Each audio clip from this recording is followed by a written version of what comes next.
Night தூங்கும்போது cough muscle cramps வருதா? அது ஏன் வருது? அது எப்படி சரி பண்ணலான்றத பார்க்கலாம். வீடியோ ஃபுல்லா பாருங்க. அதுக்கு முன்னாடி நம்ம சேனலை ஃபாலோ பண்ண மறந்துடாதீங்க.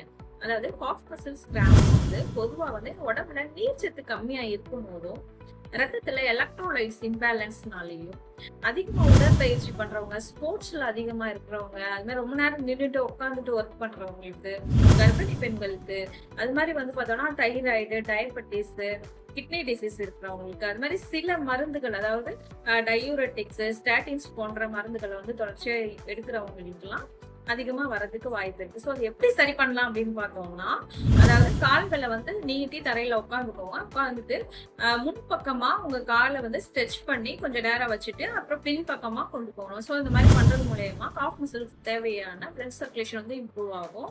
அது மாதிரி பெயின் இருக்கிற டைம்ல வந்து ஹார்ட் பேக் ஒத்தடமும் உங்களுக்கு பெயின் ரெடியூஸ் பண்றதுக்கு ஹெல்ப் பண்ணுது. அது மாதிரி பர்டிகுலரா உணவுல வந்து பார்த்தோம்னா நீர்ச்சத்து அதிகமா உள்ள காய்கறிகள் எடுத்துக்கோங்க.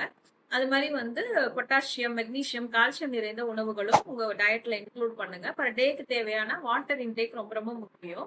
அது மாதிரி தூங்குறதுக்கு முன்னாடி ஒரு 1/2 hour வந்து நடைப்பயிற்சி பண்ணிட்டு படுக்கிறதும் உங்களுக்கு வந்து மறுபடியும் காஃப் மசில் கிராம்ப்ஸ் வராம இருக்கிறதுக்கு உங்களுக்கு ப்ரிவென்டிவா இருக்கும். ஸோ இந்த டிப்ஸ் எல்லாம் ஃபாலோ பண்ணுங்க. அகைன் ரிப்பீட்டடா வருது அப்படின்னும் போது உங்க பிளட்ல வந்து சத்துக்கள் போதுமான அளவு இருக்கா அப்படின்னு பார்த்துட்டு எது கம்மியா இருக்கோ அதுக்குள்ள ட்ரீட்மெண்ட் பண்ணும்போது உங்களுக்கு கண்டிப்பா கியூர் கிடைக்கும். ஸோ இந்த வீடியோ உங்களுக்கு பிடிச்சிருக்கு அப்படின்னா கண்டிப்பா சேவ் பண்ணுங்க. உங்க ஃப்ரெண்ட்ஸ் அண்ட் ஃபேமிலி மெம்பர்ஸ்க்கு ஷேர் பண்ண மறந்துடாதீங்க.